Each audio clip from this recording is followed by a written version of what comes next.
당신은 행복하십니까? 첫 번째 들어갈게요. 우선 행복에 대해서 생각해 보려고 하는데요. 국장님, 언제 행복하세요? 네, 아이들하고 같이 네. 이렇게 공원이나 이런 데 가서 그 어린 시절로 동심으로 돌아가서 아이들하고 같이 네. 돌아오고 그럴 때 행복한 거예요. 어린 아이 자녀들과 동심에서 놀 때. 맞네요. 주로 국장님은 자녀들이 있기 때문에 그런 생각을 하는데요. 우리는 보통 청년들을 많이 했거든요. 청년들은 일하고 나서 저녁에 집에 와서 자기 전에 그때가 제일 행복하다고 해요. 그래서 행복이라는 게 그럼 사전적인 용어가 뭔가 들어가 보면 욕구가 만족되어 이거든요. 욕구가 만족되어 부족감이나 불안감을 느끼지 않고 안심해하는 심리적 상태예요. 그런데 단 그 상태는 극히 주관적이라 할 수 있다라고 돼 있거든요. 내가 배가 고파요. 배가 고프다는 욕구를 만족을 시키기 위해서 밥을 먹었어요. 그럼 부족함도 없고 불안감도 없고 안심이 하니까 기분이 좋아야 되죠. 항상 밥을 먹으면 기분이 참 좋고 즐겁고 이래야 되는데 항상 그렇진 않죠. 밥 먹으면서도 사는 게 왜 이렇게 힘들어 이러면서 밥 한 끼 먹기 정말 힘드네. 아줌마 여기 단무지 더 주세요. 뭐 이러면서 밥을 먹게 되면 그건 행복한 상태가 아닌 거죠. 그래서 똑같은 행복한 상태라 해도 그 상태는 극히 주관적이라고 볼 수 있는 거예요. 내 마음의 상태에 따라서 행복이 달라지는 거죠. 자, 그러면 이제 질문이 들어가요. 나는 아주 불행하다와 나는 아주 행복하다 중에서 어느 쪽에 해당하는가죠. 보통은 행복하다, 행복한 편인데요, 불행한 편인데요, 는 가능한데 아주 불행하다, 아주 행복하다 하면 어느 쪽이지? 라고 조금 생각하게 되거든요. 국장님 어떠세요? 살다 보면은 행복할 때도 있고, 그렇죠. 불행할 때도 있고. 요즘 근래는 어떠신데요? 요즘에 그냥 조금 편안한 것 같아요. 편하다. 행복하다는 표현보다는 편안하다. 편안하다. 행복적으로 좀 가셔야 되네. 그래서 한국은 조사를 해본 결과 아주 불행하다가 9%, 전 국민의 아주 행복하다가 5%, 절반이나 좀 낮은 수준인 거죠. 거기에 대해서 다른 나라 조사를 해봤더니 한국의 1인당 국민소득이 2만 달러 기준을 봤을 때 페루가 1인당 국민소득이 6천 달러라고 해요. 그런데 그 페루와 한국의 행복 수준이 같다는 거죠. 내가 오늘 1인당 일을 해서 시간당 2만 원 벌었는데 시간당 6천 원 버는 사람과 만족감이 똑같다는 거예요. 그래서 거기에 대한 조사를 쭉 해봤는데요. 영국 신경제재단 2006년 발표 난 거예요. 우리나라의 국민소득이 무려 200배나 올랐더라고요. 40년 만에. 상당한 발전이죠. 제가 40년 전에만 하더라도 지금과 비교하면 비교가 안 될 정도로 발전인데요. 그런데 행복을 느끼는 건 어떤가 하고 봤더니 바누아투라고 하는 아주 작은 섬나라, 그곳에 사는 사람들이 1위였고요. 가면 갈수록 우리나라는 한국은 저기 102위, 영국은 108위, 캐나다 111, 프랑스 129, 미국 150. 잘 사는 나라일수록 이상하게 행복 수준은 점점 내려간다라는 걸 우리가 알게 되는 거예요. 한국 사람들이 어떨 때 행복한가를 조사해봤어요. 뭐가 있으면 행복할까요? 국장님 뭐가 있으면 행복하시겠어요? 여러 가지가 있겠죠. 한국 사람들에게 어떤 게 있으면 행복한가 조사를 해봤을 때 크게 4가지로 나왔어요. 돈과 건강과 사랑과 일. 일도 그냥 일이 아니라 가치 있는 일. 이렇게 되었을 때 이게 4가지가 있을 때 행복하다라고 하는 거죠. 근데 이 4가지 분포가 이렇게 비율이 이렇게 나왔어요. 1대 1대 2대 2. 그러니까 사랑과 가치가 그만큼 더 비중을 크게 차지하는 거죠.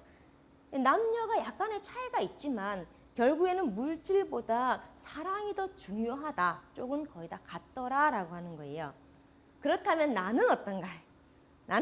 내 생각에 나는 정신적 행복과 물질적 행복 중에서 어떤 게 좀 더 중요한 것 같은가라고 하는 거죠. 국장님 어떠세요? 예. 예. 더 무게를 두고. 예. 역시 신앙인이시라서 달라요. 이거 하다 보면 물질적 행복이 더 중요하다라고 말씀하시는 그런 청년이라도 그렇게 얘기하는 사람도 제법 있고요.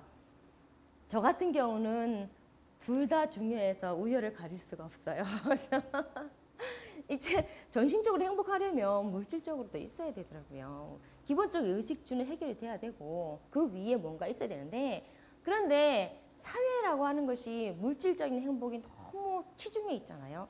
거기에 너무 치여 사니까 정신적 행복이라는 게 같이 사라져요. 물질 때문에 정신이 피폐해지는 거죠. 나중에는 막 화가 나니까 집도 필요 없다. 내 차 같은 것도 필요 없다. 나 다 떠나고 싶다. 이러면서 내 가족도 필요 없다. 신랑 남편도 필요 없다. 이렇게 돼버리는 거야. 그러니까 물질적 행복뿐만이 아니라 정신적 행복까지 다 파괴돼 버리는 그런 상당히 안 좋은 결과가 일어나더라고요. 그래서 어디에 중점을 두는가 하는 건 굉장히 중요하고 종교에 하는 역할이 정말 이렇구나 이런 거 많이 느껴요. 교회에 나오게 되면 물질적으로 마음이 갔다가도 또 정신적으로 마음을 다시 한번 다스릴 수 있고 이 균형이 잡혀갈 수 있거든요.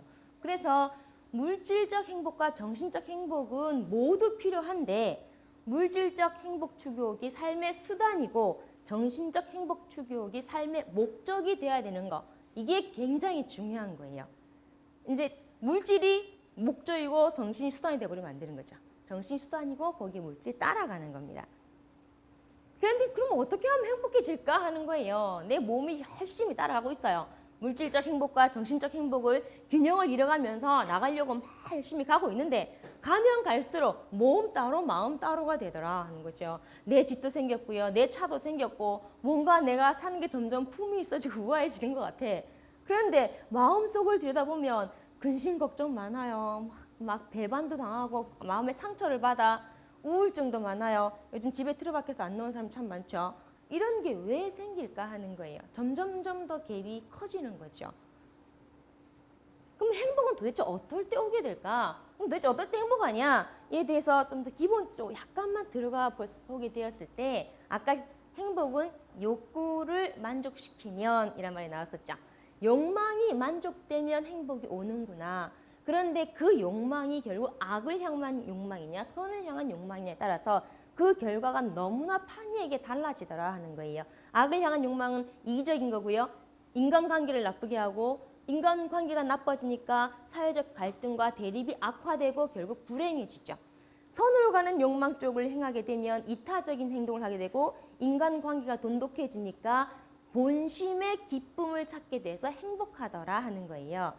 그러면 아하 인간이 본심이 기뻐하는 행복을 찾을 때 그럼 우린 행복해지는구나. 그럼 어떤 게 본심이 기뻐하는 행복이냐? 내 마음의 욕망 중에 어떤 게 선을 향한 욕망이냐? 어떻게 알 수 있겠느냐는 거죠. 그래서 우리에게 필요한 거 내비게이션이 있다면 참 좋겠다입니다. 인생은요 여행이 아니라 모험이죠. 갔다 다시 올 수 없어요. 계속 가야 돼. 인생에는 로드맵이 없어요.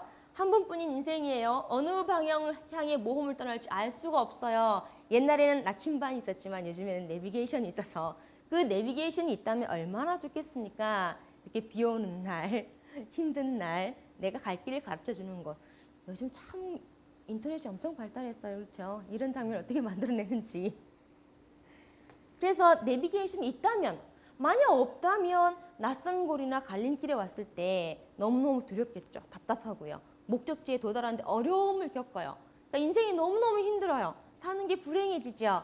근데 내비게이션이 딱 있으면 궤도를 이탈하지 않고 묵묵히 제갓길을 갈 수도 있고요. 또 잠시 길을 잘못 들었을 때 잽싸게 다시 돌아올 수 있죠. 그렇게 해서 내 살아가는 인생이 행복한 인생이 될 수 있는 거예요. 즉 행복 내비게이션 작동하게 된다면 우리의 삶의 방향이 달라지는 거죠. 마틴 셀리그만이라는 사람이 있어요. 긍정심리학이라는 말을 처음 쓴 사람이거든요. 이 사람이 이 책을 쓸 때는 내가 알기로 기독교인은 아니었던 사람이었어요. 종교인은 아니었는데 처음 긍정심리학이라는 단어를 써서 굉장히 유명해진 사람이에요. 이 사람이 자기 책에서 주장하는 게 행복은 지속적으로 향상시킬 수 있다라고 주장하고 있어요. 아까 말했던 것처럼 행복이라고 하는 건 아주 기본적인 의식주가 해결된 그 위에 생기는 거거든요. 그랬을 때 그 위에 생긴 행복이라고 하는 것은 그 이후로부터는 본인의 노력으로 향상되어 가는 겁니다. 바이올린 연주하는 거, 자전거 타기 이런 거 배워서 나가는 기술이죠. 행복도 마찬가지로 행복해질 수 있는 기술로 배워가는 것이고요. 그 기술을 가르쳐주는 것이 바로 종교다라는 걸 강조하고 있어요. 그럼 종교는요. 행복의 기술을 배워주는 곳이에요. 기도 생활이 지금 유익한 통계를 알아보면 거기 나와 있는 거예요. 정서적 건강이나 더 큰 활력과 정신 건강이나 더 높은 수준의 심리적 안정이나 우울의 감소나 장수나 뭐 이런 좋은 효과들이 있다라고 소개되어지고 있습니다. 그런데 종교가 제공한 효과 5가지, 정말 중요한 거. 자존감을 향상시킵니다. 내가 어려울 때 항상 나를 도와줄 하나님이 계시다는 거. 항상 내가 힘들 때 나와 함께 힘들어하신 하나님이 계시다. 나와 함께 하신 나를 사랑하신 하나님이 계시다라고 하는 그 자존감이, 절대적 정체성이 자신의 어떤 삶에 굉장히 큰 역할을 담당하게 되는 거죠.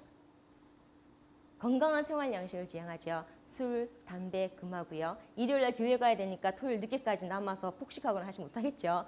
건강한 생활 양식을 지향하게 하고요. 내외적 갈등의 해결을 도와주게 되죠. 집안에서 내외적 갈등, 사회에서 내외적 갈등 얼마나 갈등이 많습니까? 그런 걸 도와줄 수 있는 상담가가 있고요.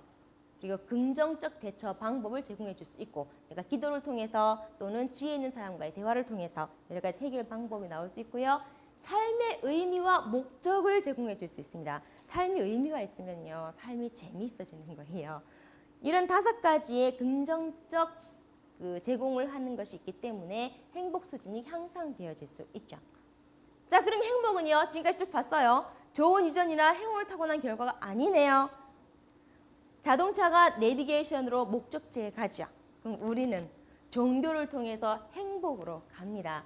그래서 국장님 종교 가지고 계시지만 종교를 한번 지금부터 저하고 8주간 종교를 같이 알아가 보시죠. 우리 교회에 대해서 알아가 보시면 8주가 끝날 때쯤 나는 정말 행복한 사람이구나 라는 걸 느끼시게 될 거예요.